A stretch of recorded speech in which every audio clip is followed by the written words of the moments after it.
Okay, hello. We are ready to talk about some fun stuff.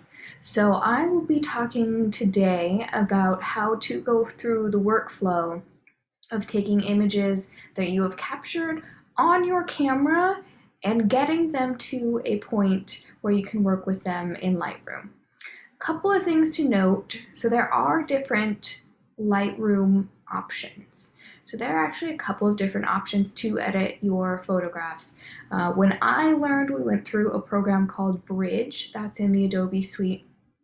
I find that to not be totally necessary because Bridge does act as a bridge between different programs. So that could be helpful if you're switching very often, especially if you're working with photo and video, or if you're working in RAW. I think some people just like that workflow.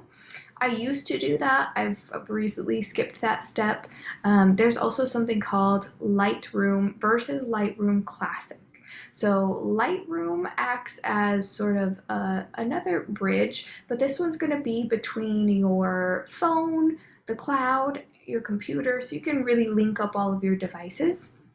And there's very limited editing that you can do in that as well.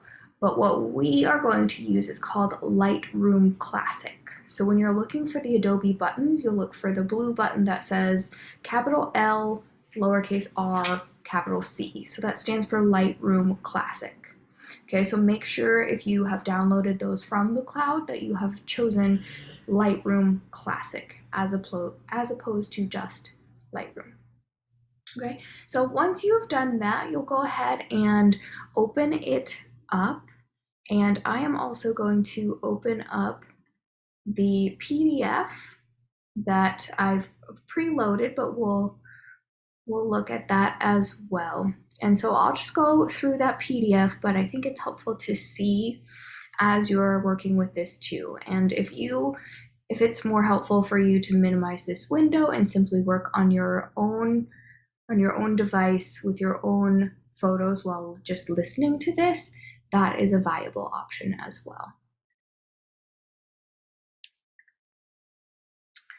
Okay, so I am sharing my whole screen here because in Adobe Programs, there is this menu bar at the very top, which you wouldn't be able to see if I simply showed that screen. So I'll go ahead and show this Lightroom Classic. It does take a second to load, so I have that up and running right now, and I also have this PDF open too. This is actually courtesy of Professor Julie Anand. So this was given to me by Julie Anand when I taught for her at ASU. So thank you and credits to her. Okay, so go ahead and open up Lightroom. When you open it up, it might look different than mine right now. So I have used Lightroom on this computer before, so it actually remembers the catalog and it's gone straight to that. But for you, you might have to open, it might have the little menus and arrows that are teaching about the program. If you'd like to go through that, please do feel free. If you don't, you'll go ahead and open this up. No matter what this window looks like, it's totally fine. It might even prompt you to start a catalog. Wherever you're at, you will, yes, want to be choosing the create a new catalog option. Okay, before you do that though, let's go ahead and take a peek at number one over here. So plug in your storage device. So I recommended that you have something to hold all of your photographs in. I like an external hard drive. If you want to use your cloud, if you want to use your internal storage in your computer, all of that is fine, but it needs to stay in the same location. So I want all of your photos to wind up in the same storage location. So every time you go out and you shoot new photos, you immediately come back and you put them in this file.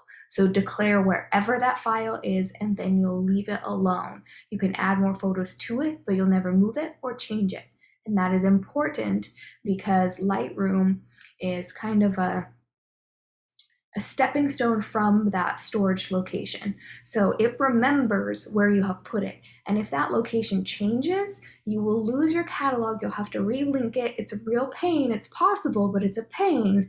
So don't ever move it from that location, or Lightroom essentially loses it and Lightroom gets confused. Okay, so plug in your storage device with your pictures on it, compile all of your photographs in one folder, figure out your personal organizational system for that. Open Lightroom. Choose New Catalog from the File menu. Okay, so up here you have File, and we'll say New Catalog.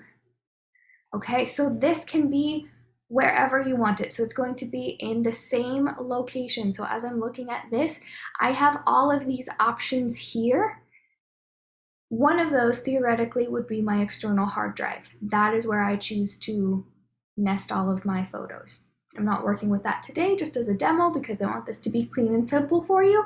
But in my daily practice, I would always link it back to that external.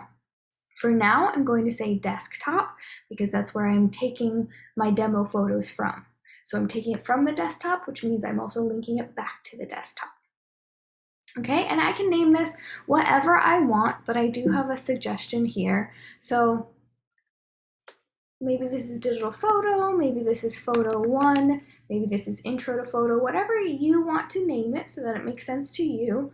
For me, I'm going to do photo 1 catalog Zerbal, and this was mostly named back in the day when we would share computers, and we wanted it to be, very, very clear that this was my catalog. If you would like to name this something else, that is okay, but I recommend making something as clear and simple and straightforward as this is. It doesn't need to be complex because we are going to be adding images to that. So don't say project 1, don't say a common thread assignment, don't say any of that. You're just going to say something simple and broad. Photo 1, catalog Zerbal, great. Desktop is fine for me, so I will say create. Okay, this is a good question. How often do you want it to back up? So this backs up all of my changes that I've done to those photos. It doesn't have any bearing on the original photo. Again, this is kind of a gateway to that original source. This is a non-destructive program, meaning it won't change or delete any of your photos from that original source. But how often do we want to back up all of the changes we've done in Lightroom? I actually would say once a day. That's my happy spot. You can do more, you can do less if you really trust it. But again, if you lose things, you lose it. It's done. Nothing you can do about it. So I would say rather safe than sorry, once a day.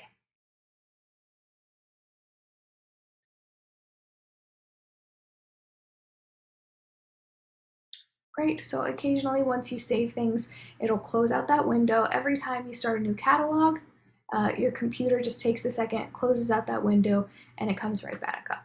So when that closes, don't be alarmed. It happens every time.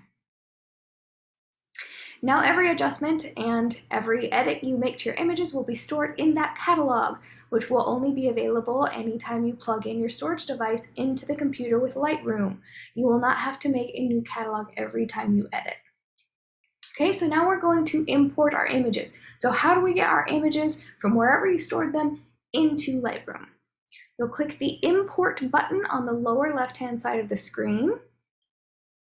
So that is this right here. Import. Select all the images you want and import them all. So for us, that is all of the photos that you've taken for that project. Remember that I want to see them all. And especially if you are bracketing, I want to see them all, okay? I don't care if you give me 500 photos. That's absolutely fine, okay? I want to see them all. And there's a minimum, so there's a minimum number of photos that you need to turn in, but there is no maximum. So whatever you shoot, let me see that. Okay, select a source to get your pictures from the folder that has your images by using the bar at the left of the import window. Okay, so it's saying select a source and it's giving me some options to look. So I know that I'm getting these from the desktop, so I'll say this computer.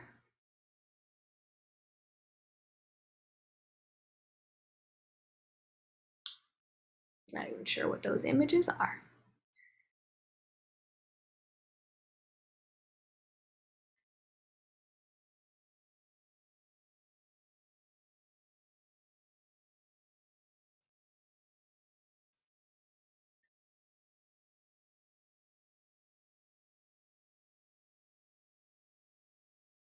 There we go. Okay, took me a second to find, but in users, me, desktop,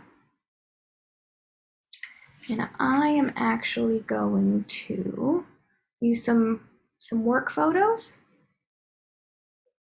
And let's see, we'll do the sacred G's, they're fun. Okay, so as soon as I navigated through my computer, I found what I wanted. This is just one particular folder. For you, it's going to be a massive folder with all of your images. For this demo, I'm just choosing about 12 photos, but for you, again, it might be 500, it might be 1,000.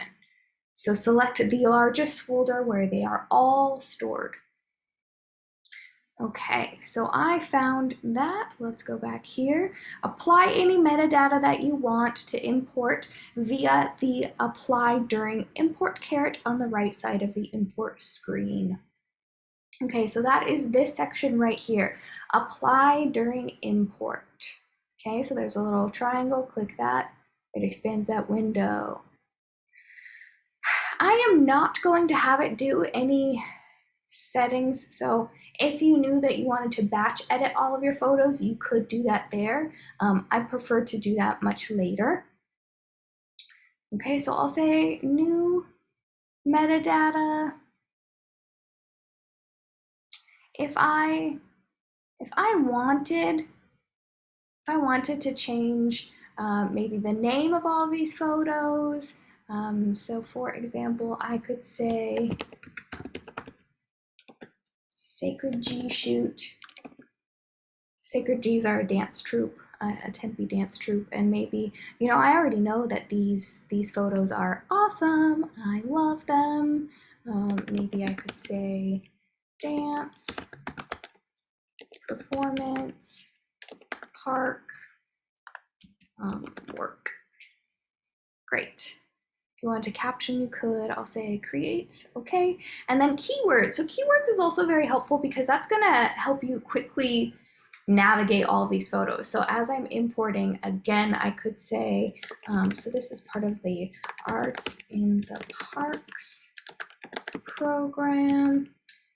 These people were part of a program called Vibrant City.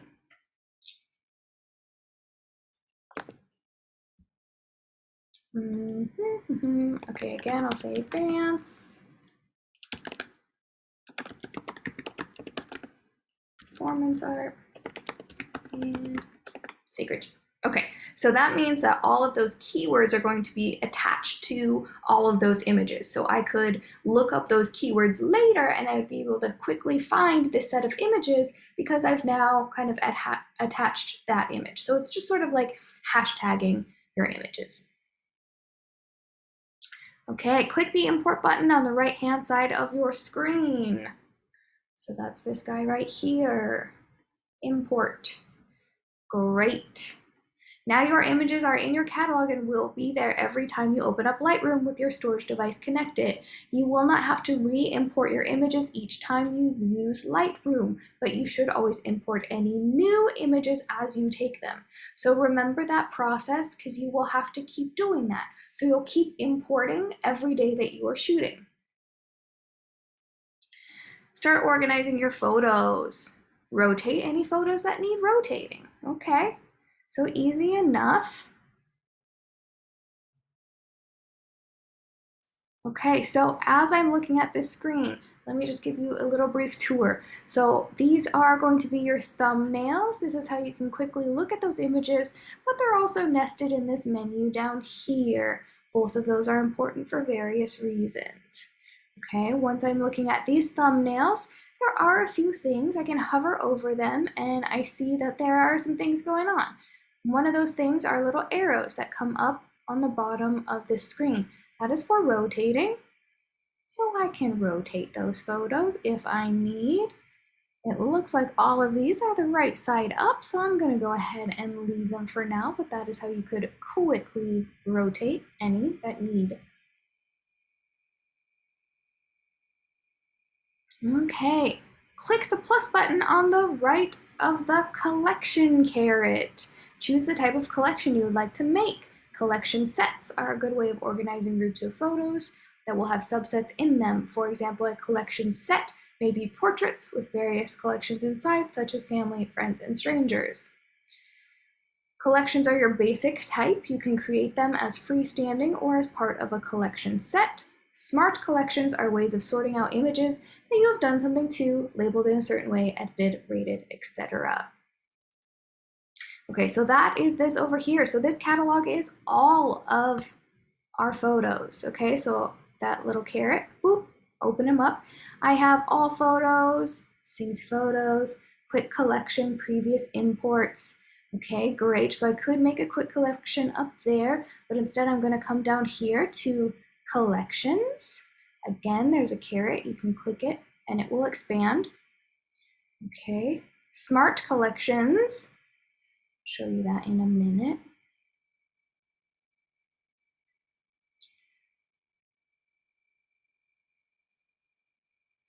Okay, so let's see, there are a couple ways to create a collection. I'm going to click this plus button next to collections and I'll say create a collection. I'm just going to do that one first. So for this, what do I want? This could be, again, this could be landscapes. This could now be project 1, project 2, etc., etc.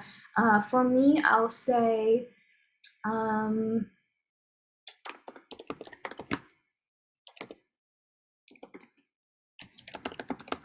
Kiwanis Park performance. Great. Okay, create. So now all of a sudden that is there and it already popped in the one that I had selected before. What if you said, oof, I actually wanted a bunch of them to go there. Okay, I can go back to photographs. And if you click individually, it will just select one. However, if I go down to this bottom area, I can select 1 through 4. So I just did a shift click to select all of those. And I say, oh wait, I actually wanted 1 through 6. Okay, I'm gonna go there. Now I can go ahead and hover my mouse over the icon of the image on the bottom row. I'm gonna click and I'm holding down and dragging all of those. Once I see it's hovering over Kiwanis Park performance, I have a plus sign. I'm gonna go ahead and drop those in there. All right, so now I have more in there. Great. Okay, so now I'm gonna go ahead and I am going to say, create a collection set. Great. For this, I'll say all photos. Create. Now you can see that I have all photos as a big folder, and I have Kiwanis Park as a smaller one. So I'm going to actually drag and drop that one into all photos. Now Kiwanis Park performance is nested in my all photos. So I've just created this little set here. So it's just like nesting folders on your desktop. Same idea. Smart collections, that's another one that's very fun. So let's talk about other things that are going on with these thumbnails. So if you see, there's little stars. Awesome. So if I'm thinking, oof, okay, I actually think that one is a 4, that one's a 5. You know, in the metadata I did mark them all as 5, so that's what they came in as, but maybe I want to change my rating. So maybe I just want to rate these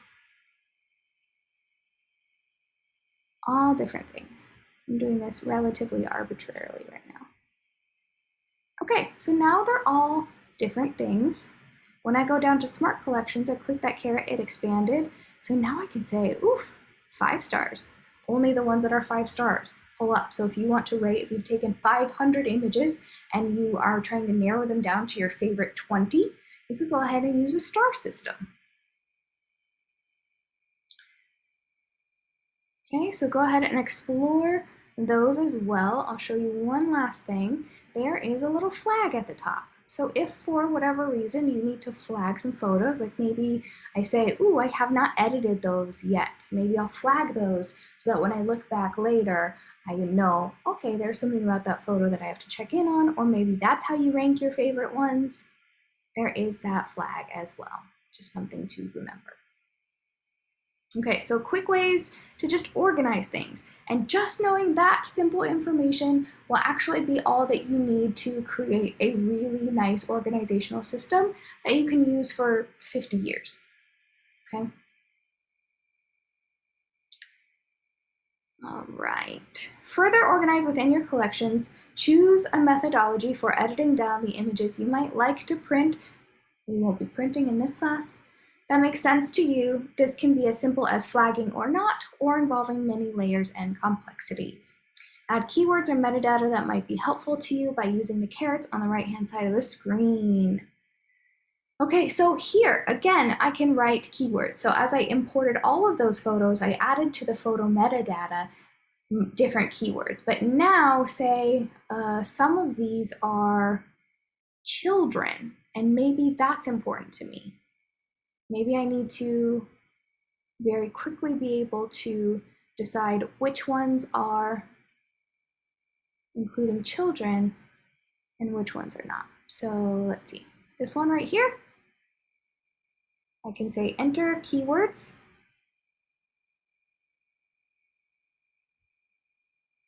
Okay, so all of this information that I typed in previously is preloaded. And now I can say children. Great. Boom, on to the next one. And it remembers too. So I just needed to type the first part of that. It will remember for me. I can say children. Great. Next one, children. Boom, got it. Okay.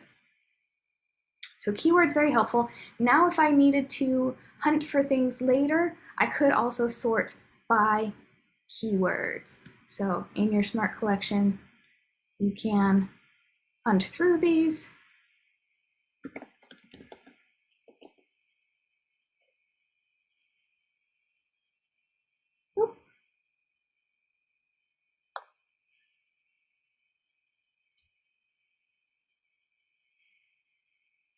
Okay, so I can do Smart Collection. I can do, so I can say contains different words. So now I could actually say contains words children. And this is actually with keywords because I said contains. Save. So now I've just added this smart filter that is filtering out all of the other photos except for the ones that I added the keywords children, and it just automatically sucked all of those photos into this smart collection here. Okay.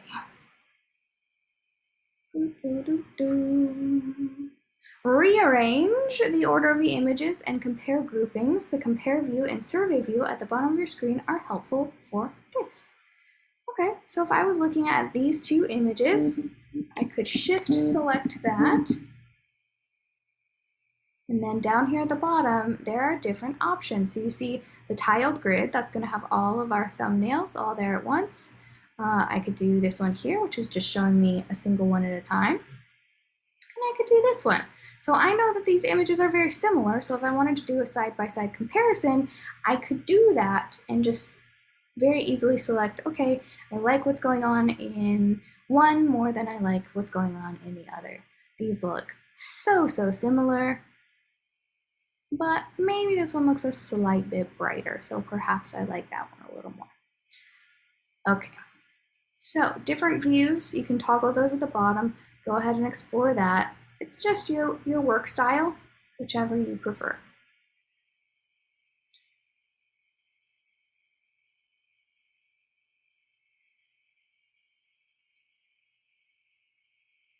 Decide on unedit or the photographs that you would like to spend the time to refine and make a collection somewhere within these. So that's helpful. Don't spend your time editing photos that you don't care about, so use your ranking system to decide which ones you want to work on. I am not going to talk about editing in this video. This is just for the catalog. In the next video, I will talk more about how to edit your photos. Okay, and that's where this stops. So we'll go ahead and stop there at number 5 on that worksheet. In the next video, I'll continue talking about how to edit. Remember, editing is the spice to enhance the photo, but start with good photos.